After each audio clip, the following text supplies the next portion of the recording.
Alright, all you Insomniatic TV channel surfers out there tonight, welcome back to the Tuesday Night Special. And we almost forgot to mention that Edge would say he knows that this is not gonna last long and he wants us all to join him on this fantastic ride.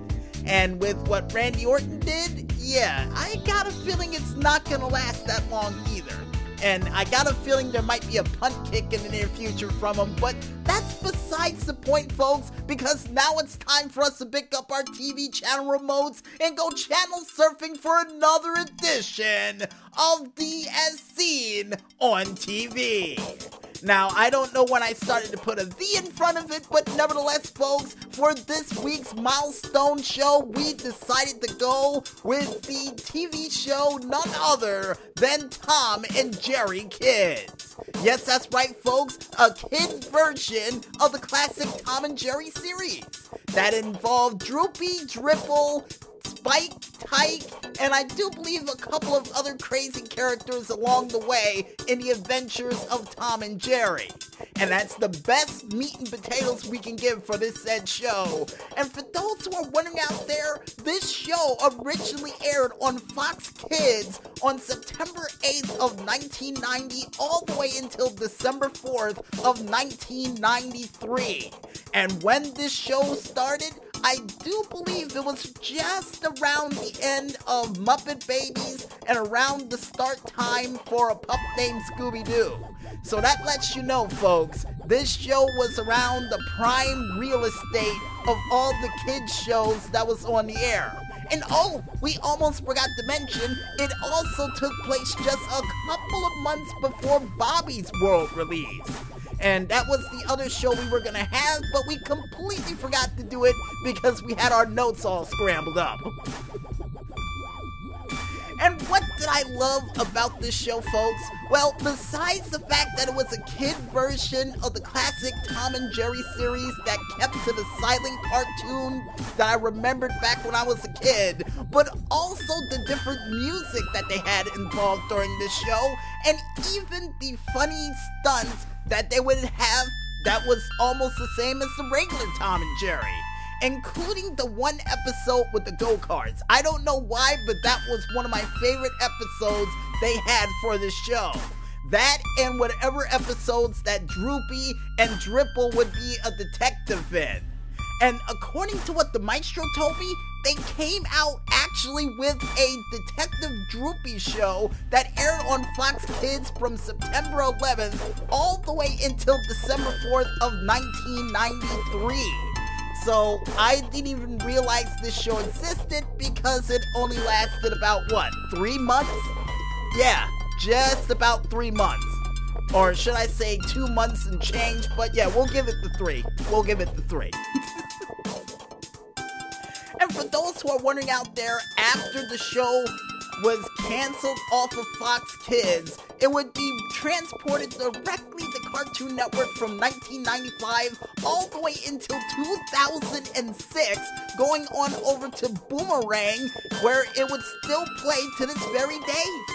And the sad part about this show, folks, is that the airtime for it for Cartoon Network would always be around that time where kids would go to school. It would never air any other time than that. And according to my mental memory of when it used to air, somewhere around the times of 10 all the way until 11 a.m. It would be an hour-long program. So, yeah. I wouldn't be able to see it unless I was sick or on vacation from school. So it was a sad state of affairs, but the little amount I was able to watch, and even watch now as an adult, was a pretty good show. And oh, before we forget, one of our favorite characters for this show during one of the episodes that we loved so much was none other than Calibu Cal, who was played by Phil Hartman, who was actually the guy who was Captain Carl during the classic show of Pee-wee's Playhouse, which we didn't know about it because we didn't know who the actual actor was until just about an hour ago when the Maestro told us, and now we remembered. But the reason why I like that guy so much is because every single episode, he would try to sell Tom some form of Wile E. Coyote Acme device to try to catch Jerry that never worked. Until one episode where Tom and Jerry would team up to try to get rid of Calibu Cal, who is basically a walking infomercial no matter how many times you saw the guy, which was nuts.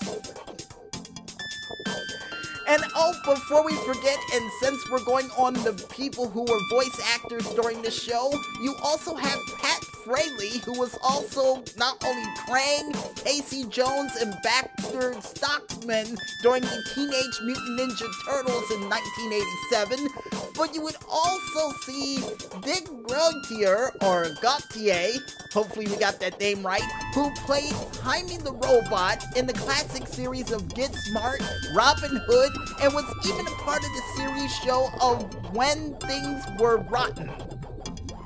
And last but not least, probably one of my favorite ones of them all as well, the actor known as Teresa Genzel, who not only played during the National Lampoon's Movie Madness, but was also a part of classic cartoon shows along the lines of Cow and Chicken, The Emperor's New School, Monsters, Inc., Goof Troop, Real Monsters, Rugrats, Horton Hears a Who, and even a part of Top Cat and the Beverly Hills Cats.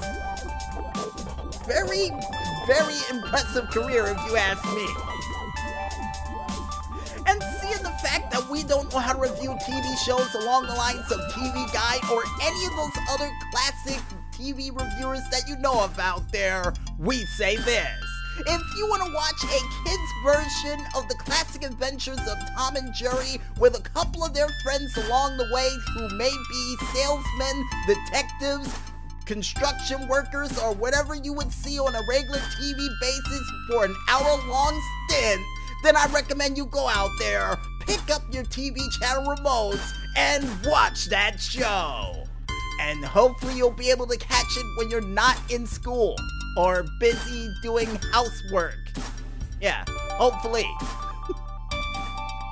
And with that said, folks, I think it's time for us to head back to the music, and when we return, we'll be back with another edition of the IndieCade Triple S Deluxe as the Tuesday night special rolls on right after this.